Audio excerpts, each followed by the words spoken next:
안녕하세요, 여러분. 사랑합니다. 어제도 모두 감사와 기쁨으로 생활하였습니까?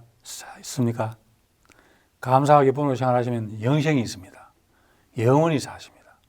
감사와 기쁨은 사랑이기도 합니다. 하나님이 가장 좋아하시는 것이 감사와 기쁨을 올려드리는 것입니다. 오늘 제가 여러분들에게 말씀드릴 하나님의 말씀은 성령의 열매에 대해서 말씀드리려고 합니다. 성령의 열매에 대한 글은 어디에 있느냐 하면은 성경에서 세 군데에 나와 있습니다. 가장 먼저 마태라는 사도의 마태복음 5장 1절부터 12절까지 되어 있습니다. 그 다음 베드로 후서 1장 4절에서 8절까지 되어 있습니다. 마지막으로 바울 사도의 갈라디아서 5장 22절에서 23절까지입니다.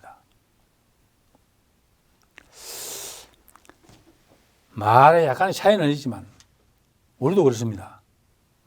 다른 사람의 말을 들으면 다 받아들이는 관점이 조금씩 차이가 있습니다. 그처럼 마태와 베드로와 바울이 하나님의 말씀을 받아서 기록을 할 때는 보는 사람에 따라 조금 관점의 차이가 있다는 겁니다. 조금 차이는 있지만 근본적인 것은 다 똑같습니다. 그래서 저는 이 성령의 열매를 바울 사도의 갈라디아서에 나오는 성령의 열매를 가지고 설명을 하고자 합니다. 여러분, 성령은 무엇입니까?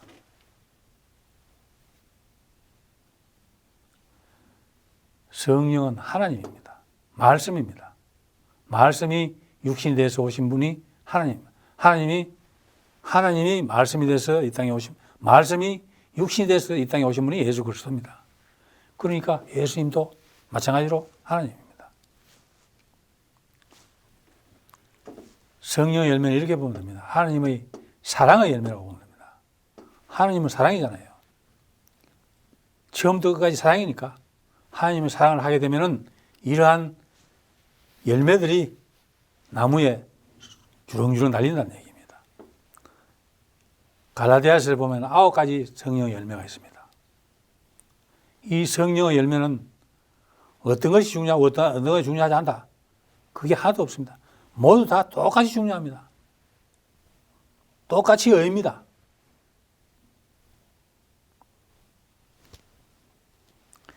그리고 이 9가지 성령의 열매를 다 모아보면은 비로소 이 천지 만물을 창조할 수 있는 힘이 바로 이 사랑에서 나오는 거라는 것을 뼈저리게 느낄 수 있습니다. 여러분, 그 첫 번째 성령의 열매가 뭐냐? 양선이라고 합니다. 양선. 우리가 선하다, 최고선이다, 덕을 베풀어라, 겸손하라, 이웃을 사랑하라. 이게 전부 선입니다. 절대 악을 행해서는 안 됩니다. 여러분, 우리 인간들이 보는 인생은 성경에서 나오는 인생하고 좀 다릅니다. 성경에서 나오는 인생은 영원부터 영원까지 지속되지만 인간들이 이야기하는 인생은 일장춘몽입니다. 잠깐 왔다 살아가는 게 인생입니다.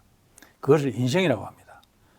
인생을 살면서 사랑하면서 선을 행하면서 살아도 시간이 부족한데 왜 너희들이 사람을 미워하고 시기하고 질투하고 그런 삶을 살아가느냐고 크게 나무라시는 것이 바로 하나님입니다. 선은 반드시 시와 때가 있습니다. 때를 잡으려면 선이 필요 없을 때도 있습니다. 어려운 친구가 와서 돈을 꿔달라고 하는데 있는데도 없다고 하면은 그 다음 그 시간이 지나가면 돈이 필요 없게 됩니다.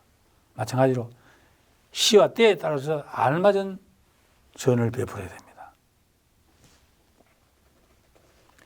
두 번째는 희락입니다. 희락은 기뻐한다는 거예요. 모든 매사에 기뻐하라는 겁니다. 제가 강조하는 범사에 감사하고 기뻐하라. 늘 기뻐하라. 얘기하는 것이 바로 이 희락을 의미합니다. 이 희락의 원초적인 희락은 뭐냐?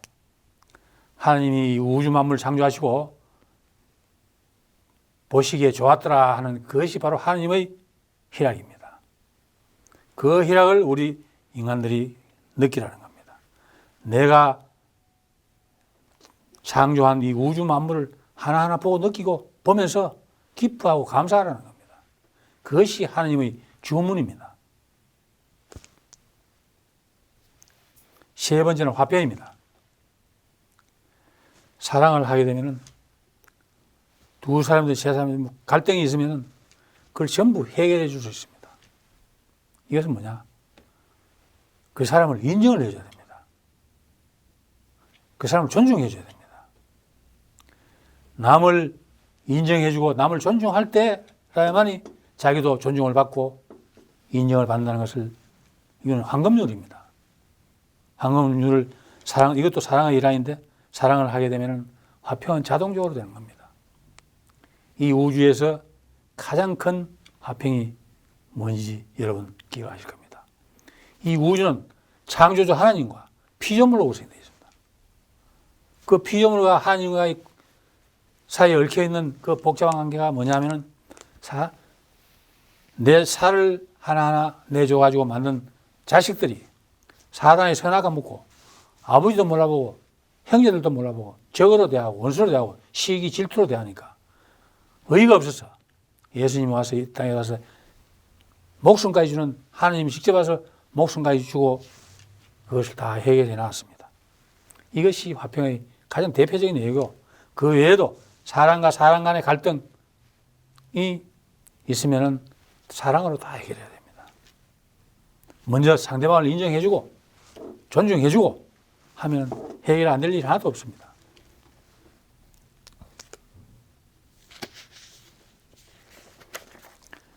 화평을 하며 화평하게 하는 자는 하나님의 자녀 되는 자격을 준다고 얘기했습니다.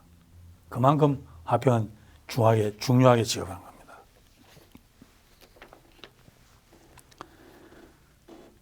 그 다음은 자비입니다.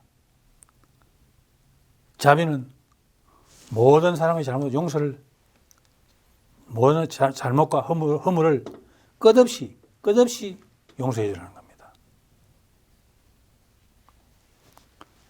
이것은 가늠한 여인에 대해서 예수님이 하신 말씀이잖아요. 너희들 중에 죄 없는 자가 있으면 이 여자를 돌로 치라고 얘기했습니다. 그러나 스물스물 전부 다 빠져나갔습니다. 가만히 자기를 돌아보니까 가늠한 사람이 없거든. 전부 다 죄 안 지은 사람이 없거든. 전부 죄인이라. 슬슬 도망가. 하나도 없어. 너밖에 없느냐? 다 가느냐? 하니까, 그러니까 나도 너를 정죄하지 않겠다고 얘기했습니다. 그러니 너는 앞으로 절대 죄를 지지 말고 착하게 살아라고 보냈습니다. 하루에 77가지 죄도 사해주라고 얘기했습니다. 허물로 사해주라고 얘기했습니다. 무한정, 한량없는 자비를 베풀어라 얘기입니다.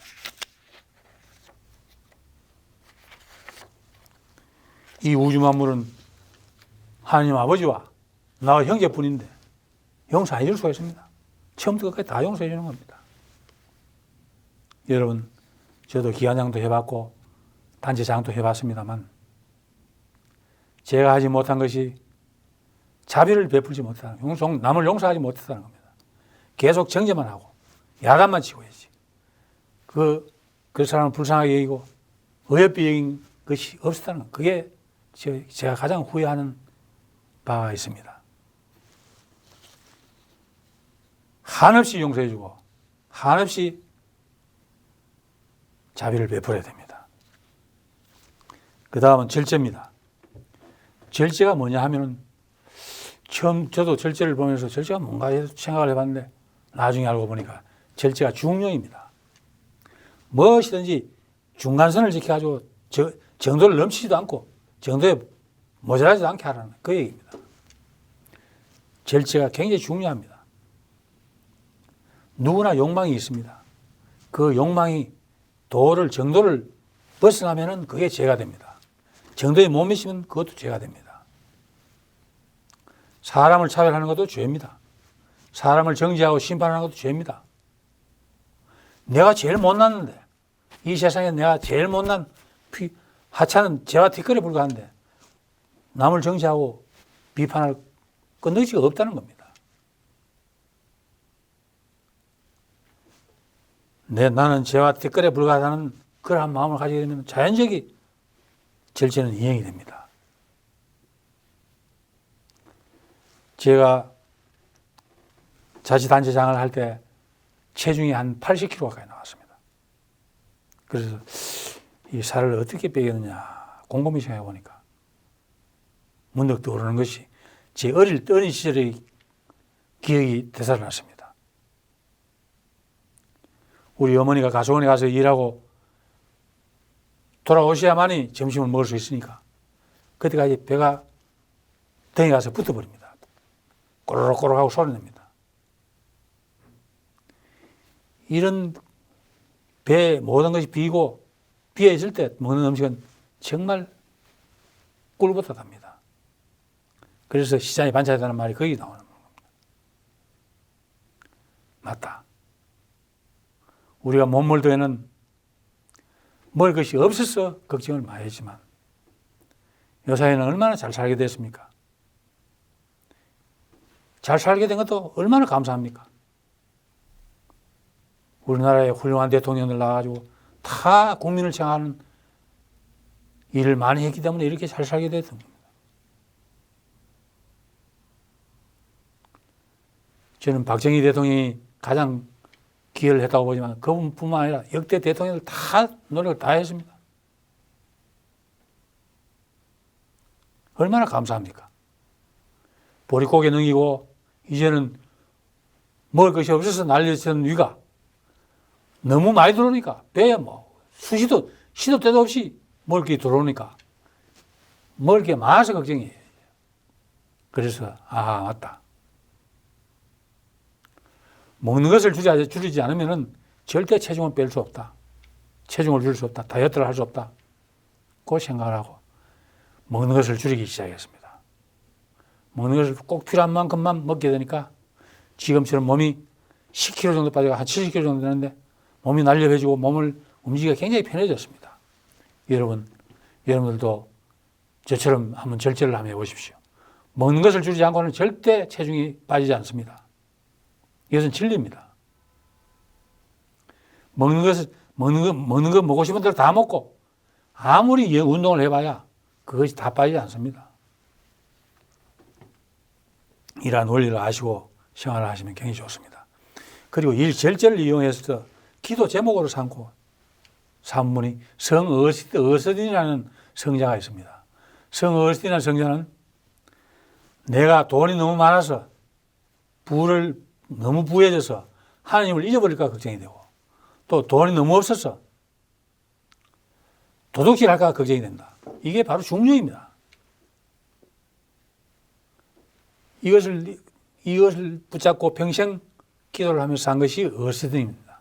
성 어스틴입니다. 절제 참 중요합니다. 이게 잠언 30장 8장 9절에서 상세히 나와 있습니다. 그 다음은 사랑입니다. 사랑은 더 말씀드릴 필요 없겠죠.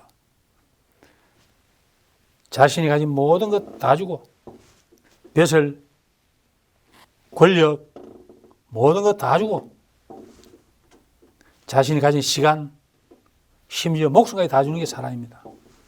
이런 사랑을 하면은 하나님이 이신칭의에 의해서 의로 여겨주신다는 겁니다. 그 다음 오래 참음. 사랑은 오래 참는 거라고 얘기합니다. 그런 말을 할 필요도 없이 상대방이 원하는 만큼 기다려주는 겁니다. 그것이 사랑입니다. 그 다음 온유입니다. 온유. 한없이 겸손하고 부드러워야 됩니다. 나는 이 세상, 이 우주 만물에서 가장 못한 존재, 죄와 티끌 같은 존재라고 생각을 하면은 자동적으로 온유는 이루어집니다. 온유는 겸손입니다. 겸손은 바로 예수 그리스도의 겸손을 배울 때라야만이 진정한 겸손이 되는 겁니다. 오만과 교만은 사단의 특징입니다. 내가 최고다, 천상천하 유아독자라고 생각하면 다른 사람 가만히 있습니까? 나도 임마 천상천하 유아독자이다. 그러니까 맨날 찢고 벗고 싸워야 됩니다. 이래서는 안 되겠죠. 내가 가장 못난 사람이라고 생각하고 겸손으로 대하면 남도 그렇게 대해줍니다. 이것이 바로 서로 화목하게 살아갈 수 있는 방법입니다. 그 다음 마지막으로 충성입니다. 충성도 사랑의 개념 속에 다 나와 있습니다. 몸과 마음을 다해서 다 바쳐서 열심히 사랑하라는 겁니다. 하나님도 주님도 하늘나라에 가면은 나의 말을 시와 때에 따라서 적절하게 말씀이라는 양식을 나누어 줄 수 있는 충성된 종을 찾는다고 하였습니다. 제가 하나님 말씀을 알기 위해서 그렇게 노력하신 이유를 아시겠죠? 저도 하나님 나라에 가서 하나님의 종으로서 우리 자녀들에게 시와 때에 알맞는 양식을 제공해 주기 위해서 이렇게 성경을 붙들고 열심히 노력하고 있는 겁니다. 여러분, 이 성령의 열매는 바로 하나님의 사랑을 하면은 맺어지는 열매인데 이 결과는 무엇입니까? 제가 말씀드렸다시피 이신칭입니다. 하나님이 재림하실 때 너의 믿음을 의로 여겨준다 하는 그 인정을 받기 위해서도 우리는 늘 이 9가지 사랑의 열매를 맺기 위해서 노력을 해야 됩니다. 여러분, 성령 열매를 주렁주렁 매달아서 이 세상은 물론 저승에 가서까지 아름다운 행복한 삶을 누리도록 하시기 바랍니다. 여러분, 저 얘기를 경청해 주셔서 대단히 감사합니다. 사랑합니다, 여러분.